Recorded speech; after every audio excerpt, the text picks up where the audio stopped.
My name is Megan Ross and I'm studying a Bachelor of Psychology at Monash University. I was on the VCE honour roll for psychology, and today I'm going to go through the Transtheoretical model of behaviour change, also known as the stages of change model. So in this video, we're going to talk about what is this model, we're going to go through the different stages, and then we're going to go through the strengths and weaknesses. So to start off with, this model explains the stages people go through when they choose to change their behaviour to achieve a health-related goal. Now, this health-related goal may be something such as stopping smoking, or it may be to start exercising. Either way, it is a complex process which happens gradually over time where people go at their own pace. So this model is often used in the context of substance use and dependence, but as I said before, it can be broadened to things such as exercising. So it consists of 5 stages, which is pre-contemplation, contemplation, preparation, action, and maintenance. Now, I really like this diagram here. So instead of using a linear diagram, which goes step by step, we use this spiral here. Now, this really shows us how someone can start off here at pre-contemplation, they move up to contemplation, preparation, then action, but then they kind of start again, they relapse. So then they start off at pre-contemplation again and have to go through the full process again. It is very rare that someone will go step 1 to 5 and then will end up at termination. Instead, people often go through this process of starting and stopping. So the first stage is pre-contemplation. So this is where someone is not ready to change. They also have no intention to change within the next 6 months. So they may say something as, I have no intention to quit smoking, or I may have no intention to start exercising. So this is where someone really underestimates the benefits of change and overestimates the cost. So they may underestimate what stopping smoking will do for them and how it'll improve their health, and instead they overestimate how it's going to be a burden and how it's just going to be too hard. In this stage, people often try to defend their behaviour. So they say that smoking's really not that bad. I haven't died from it yet. Why is it going to kill me later? And people may not want to listen to others who try to convince them to change.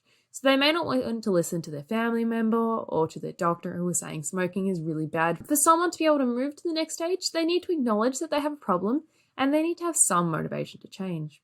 So the next stage we have is contemplation. So this is where they are thinking about possibly changing their behaviour.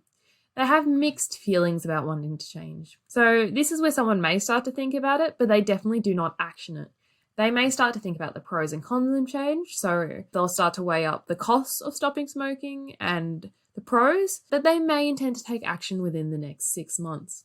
And this is when they say, I may start to think about how to quit or how to start. So in the next 6 months, they might want to quit smoking, and they say something like, I'm going to think about quitting smoking in the next 6 months. So to move on to the next stage, so this is the preparation stage.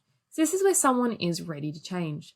And they have a commitment to change, and they intend to take action within the next 30 days. So they say something like, I'm going to quit smoking this month, and I'm starting to plan how to do it. So in this stage, the cons may still outweigh the pros, but they understand a change needs to occur.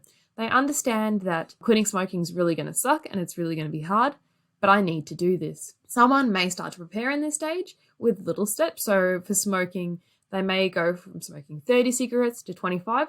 They're taking little steps to make it easier for them. People are likely to move to the next stage once they have a plan set out and they know how to action it. So this leads us on to our action stage. So this is where someone is making the change. They may say something like, I have quit smoking, or I've started exercising, and it is visible to the public. People know that they have made this change, and they must have made this change for less than 6 months. After the action stage comes our final stage. This is maintenance. So this is where someone has changed their behaviour for at least 6 months. So they have stopped smoking for 6 months, or they've been exercising regularly for 6 months. And they want to continue this behaviour. I will continue to not smoke. I will continue to exercise. So the focus in this stage is really to keep going. They want to avoid relapse.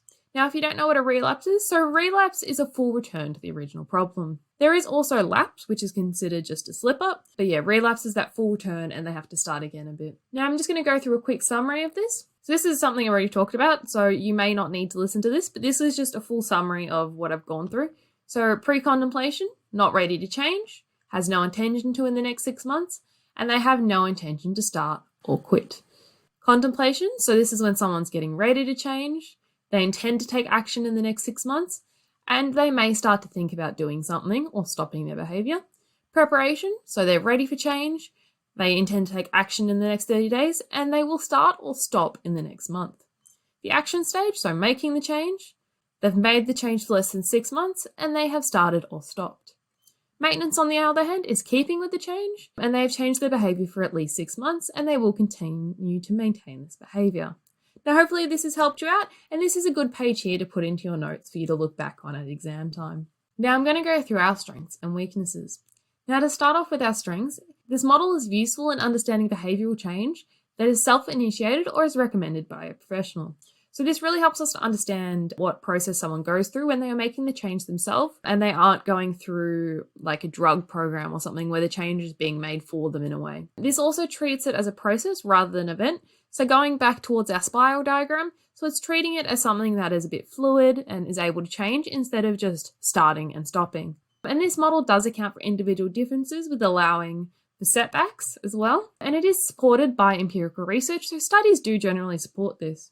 However, people argue that there is not enough research about the transition between stages. So there is a lack of evidence between the timeframes that are suggested, and there's a lack of evidence on what is a clear transition from stage 1 to stage 2, for example. And it does not account for the social and cultural context. So maybe someone only smokes when they're with their friends.